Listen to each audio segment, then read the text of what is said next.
राजधानी दिल्ली में जिस तरह से किसान परेड के नाम पर हिंसा और अराजकता मचाई गई और लाल किले पर कब्जा किया गया, धार्मिक झंडा फहराया गया, उसे देखकर आज देश का हर नागरिक गुस्से में है, क्योंकि गणतंत्र दिवस के खास मौके पर देशवासियों को किसानों से इस तरह की हरकत की उम्मीद नहीं थी।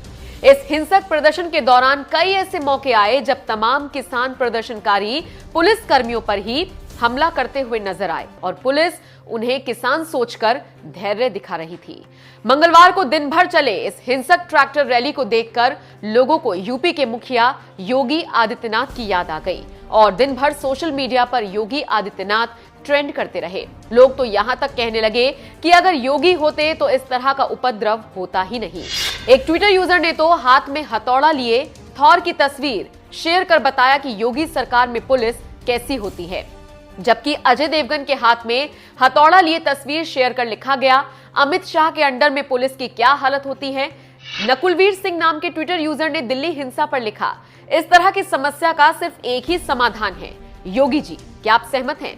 अभिनव नाम के ट्विटर यूजर ने लिखा, भारत को इस वक्त योगी जी की सख्त जरूरत है। हिमांश नाम के ट्विटर यूजर ने लिखा, दिल्ली का चार्ज योगी आदित्यनाथ को दे दो, उन्हें फासिज्म का असली मतलब बता देंगे। अपने तिरंगे का अपमान देखकर मैं शर्मिंदा हूं।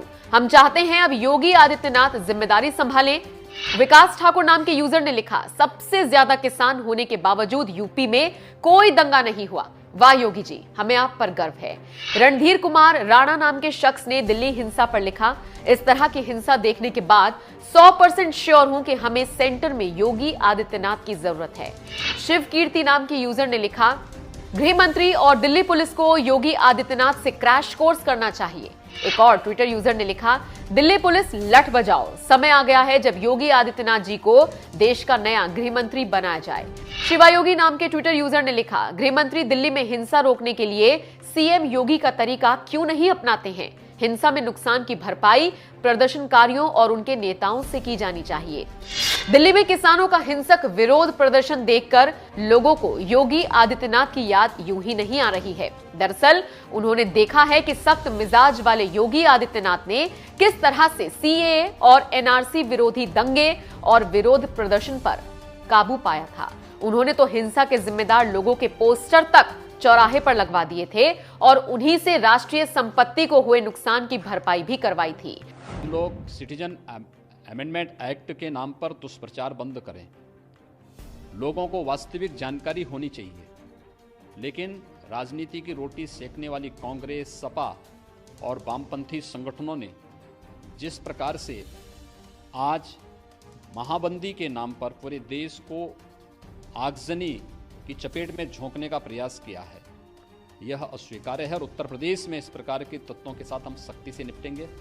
मैंने इसके बारे में अभी एक बड़ी बैठक बुलाई है और मैं इस चीज़ को स्वयं समीक्षा कर रहा हूँ, मैं स्वयं देख रहा हूँ और जो भी जिम्मेदार होगा उसकी जवाबदेही भी तय करेंगे।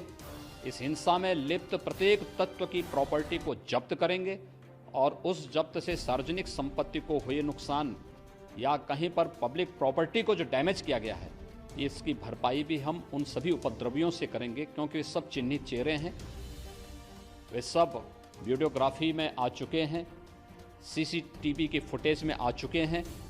इन सब की प्रॉपर्टी को जब्त करके इनसे हम इसका बदला लेंगे और सख्ती से निपटने के लिए इसके बारे में मैंने कहा है।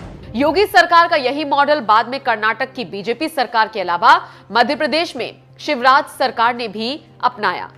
वैसे आपने ये बात भी गौर की होगी कि हरियाणा की ही तरह यूपी की सीमा भी दिल्ली से मिलती है और यहाँ भी बड़े बड़े किसान रहते हैं, लेकिन क्या मजाल कि यूपी में किसी भी तरह की हिंसा या उपद्रव देखने को मिला हो।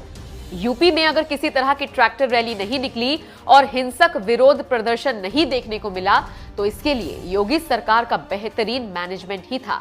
जबकि हरियाणा में भी बीजेपी की ही सरकार है, लेकिन वहां तो खुद सीएम मनोहर लाल खट्टर का हेलीकॉप्टर तक किसानों के विरोध प्रदर्शन की वजह से नहीं उतर सका था, उनका मंच तक तोड़ दिया गया था। जबकि दिल्ली हिंसा के बाद अमित शाह का विरोध इसीलिए हो रहा है क्योंकि इससे पहले भी जब सीएए और एनआरसी विरोधियों ने जमकर उत्पात मचाया था, उस वक्त भी गृह मंत्री अमित शाह दिल्ली के हालात संभालने में नाकाम हुए थे और दिल्ली पर दंगे का दाग लग गया था। जबकि दंगे के बाद हालात सामान्य करने के लिए एनएसए अजीत डोभाल को मैदान में उतरना पड़ा था।